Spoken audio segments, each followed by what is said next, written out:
Assalamualaikum warahmatullahi wabarakatuh. Perkenalkan, nama saya Julia Rifatuna Naria dengan NIM 2241140402021 dari kelas 3 PAIA Fakultas Tarbiyah dan Ilmu Keguruan. Video ini dibuat untuk memenuhi tugas UAS sumber belajar PAI berbasis multimedia. Di video kali ini, saya akan menjawab pertanyaan-pertanyaan UAS yang telah Pak dosen berikan. Yang pertama, pertimbangan utama jika saya mengembangkan sumber belajar PAI berbasis multimedia. Ada beberapa hal utama yang saya pertimbangkan ketika saya akan mengembangkan sumber belajar PAI berbasis multimedia. Misalnya, ketersediaan perangkat media seperti komputer, PowerPoint, handphone, dan lain sebagainya.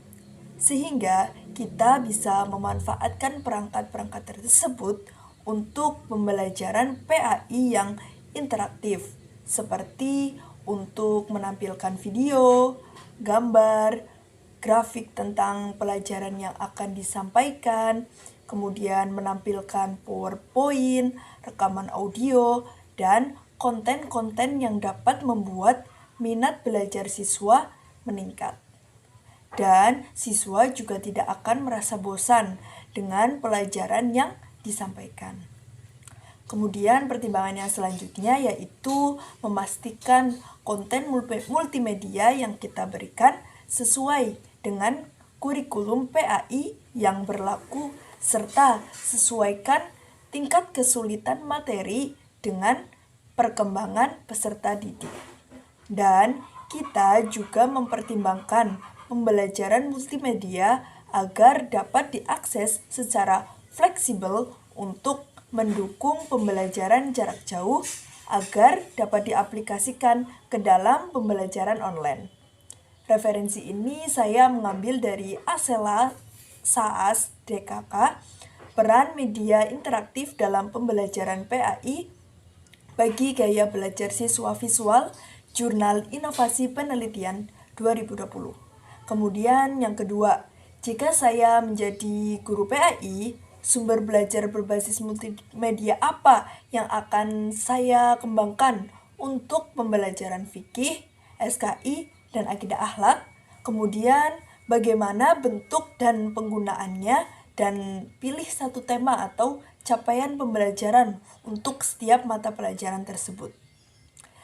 Jika saya menjadi guru PAI, saya akan mengembangkan sumber belajar berbasis multimedia dengan beberapa metode. Misalnya, dalam pembelajaran fikih, materi tentang wudhu dan sholat.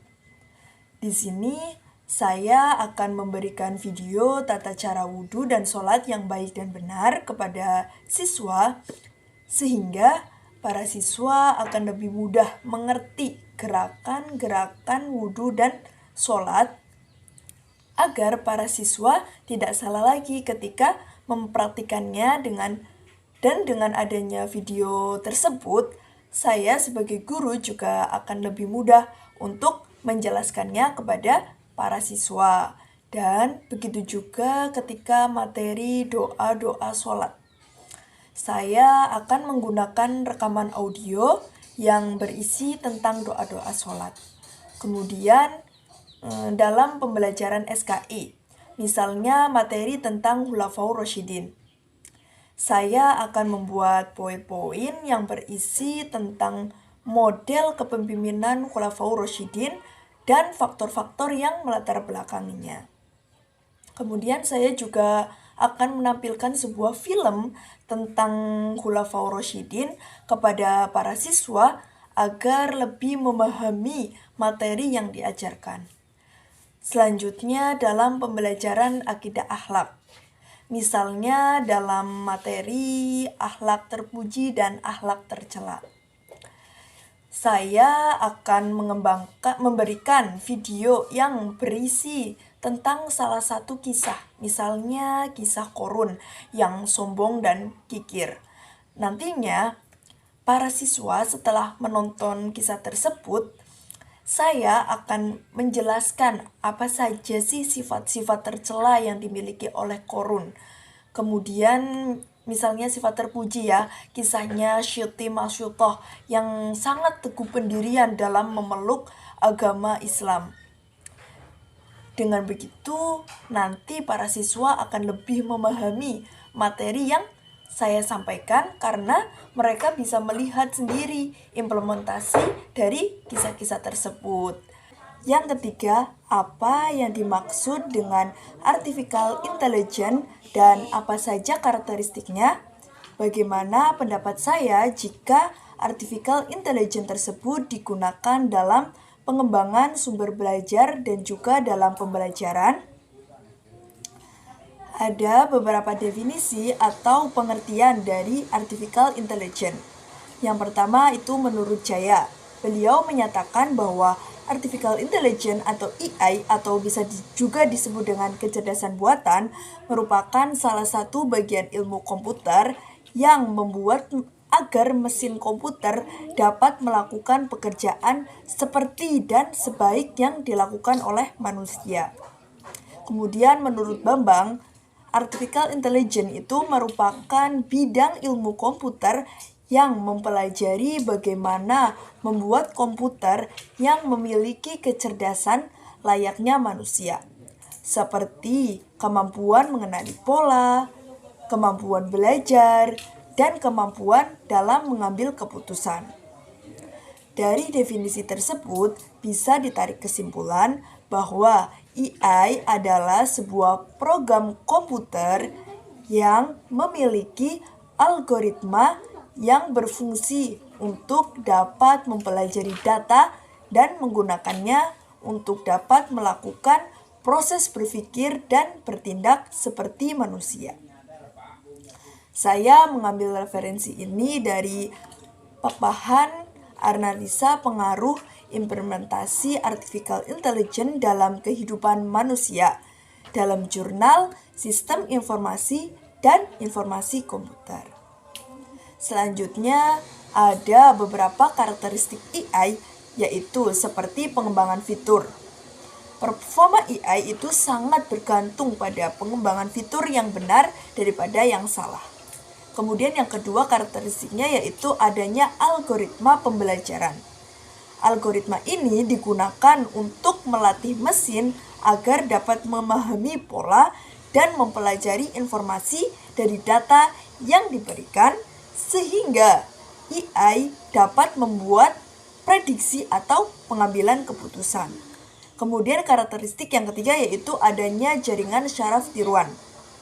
Dengan menggunakan jaringan syaraf, AI dapat belajar secara mandiri dan menemukan pola-pola kompleks dalam data. Kemudian yang karakteristik yang keempat yaitu memiliki deep learning atau bisa disebut juga pembelajaran mendalam. Pembelajaran mendalam adalah teknik pembelajaran mesin yang mengotomatisasikan komputer untuk berpikir seperti manusia. Saya mengambil referensi ini dari https://blokaz.co.id beberapa karakteristik kecerdasan buatan. Kemudian pendapat saya tentang AI yang digunakan untuk pengembangan sumber belajar dan pembelajaran yaitu saya setuju karena dengan adanya AI di dunia pendidikan, penggunaan AI itu dapat membantu pelajar dalam mengontrol dan memantau pembelajaran mereka secara mandiri. Penggunaan AI dalam pengajaran juga terbukti, terutama di bidang manajemen dan pengajaran, serta kemudian mempengaruhi pendidikan siswa. Kegiatan administrasi menjadi lebih efisien berkat kecerdasan buatan. Misalnya, menilai pekerjaan siswa dan menggunakan sistem berbasis web. Kemudian kita juga bisa mengotomatisasikan pengiriman umpan balik pada tugas serta alat lainnya. Untuk membantu siswa belajar lebih efektif, aplikasi lebih lanjut dari AI dalam pendidikan juga telah mencakup pembuatan program dan materi serta teknik pengajaran yang memanfaatkan platform online, konferensi video, teknologi 3 dimensi, serta realitas virtual.